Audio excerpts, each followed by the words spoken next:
David François, bonjour. Bonjour. Vous êtes responsable du réseau sécurité à la chasse pour l'Office français de la biodiversité.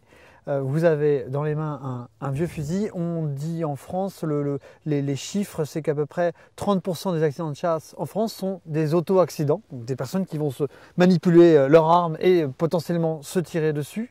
Et il y a des chasseurs qui disent oh, le coup il est parti tout seul. Vous allez, on va faire une expérience ensemble, de voir si justement avec des vieux fusils, si on les maltraite un peu, les coups vont partir tout seuls ou pas. D'accord, très bien. Alors l'idée c'est aussi de dire que 99% des accidents en France sont liés à une erreur humaine. Ouais. C'est vraiment exceptionnel. Les ricochets, comme on peut imaginer, ça représente seulement 1%. Au travers de cette expérience, on va essayer de déterminer si effectivement un fusil qui tombe ou si un fusil qui tape, si le coup peut partir ou pas. C'est ça. L'idée étant de dire que c'est bien souvent le doigt sur la queue de détente qui fait partir le coup. Mais là, on va faire une expérience.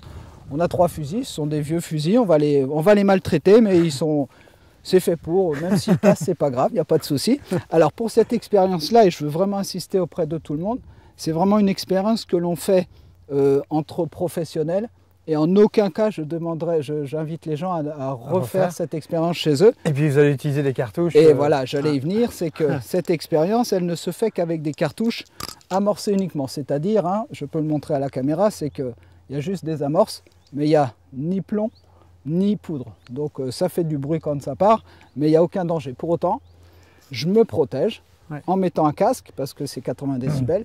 Je mets aussi des lunettes de protection, parce que avec ça, il y a quand même un petit peu de une petite flamme. Et puis vous allez surtout le tester avant qu'on montre bien que le fusil fonctionne. Alors, voilà, je vais vous montrer quand même avant de faire l'expérience que c'est un fusil qui est fonctionnel, qui part bien. Voilà.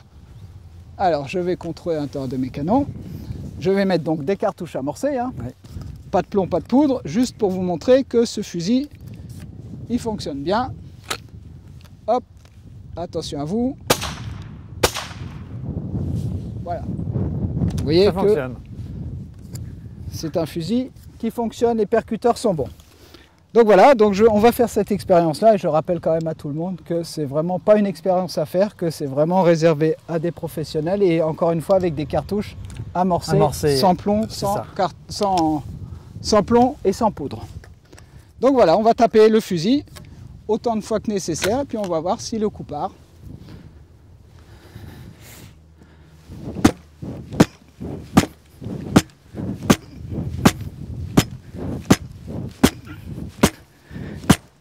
Donc voilà, je viens de le taper une dizaine de fois, la planche va bientôt casser, que les coups ne sont pas partis. On peut maintenant le faire tomber, puis voir si ça part.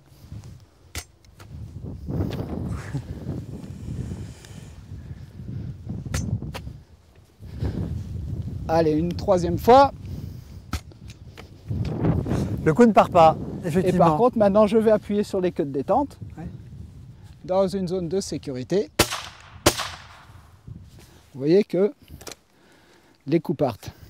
Alors je ne dis pas que ça ne peut pas arriver, qu'on soit bien d'accord, mais c'est exceptionnel que les coups partent quand le fusil tombe. Il y a forcément une manipulation. Et c'est pour ça que dans le cadre des manipulations des armes, on insiste bien sur le fait d'avoir toujours les doigts derrière le pontet, qui est le dernier rempart entre les doigts et la queue de détente. Et l'arme étant vide, sans cartouche,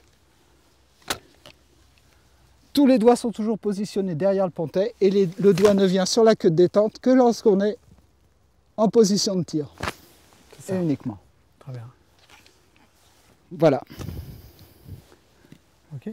Je ne sais pas si la démonstration est faite. Oui, mais je ça pense. prouve quand même. Non mais si, concrètement, là on le voit par A plus B. Je pense qu'il n'y a aucun chasseur qui a fait ce que vous venez de faire.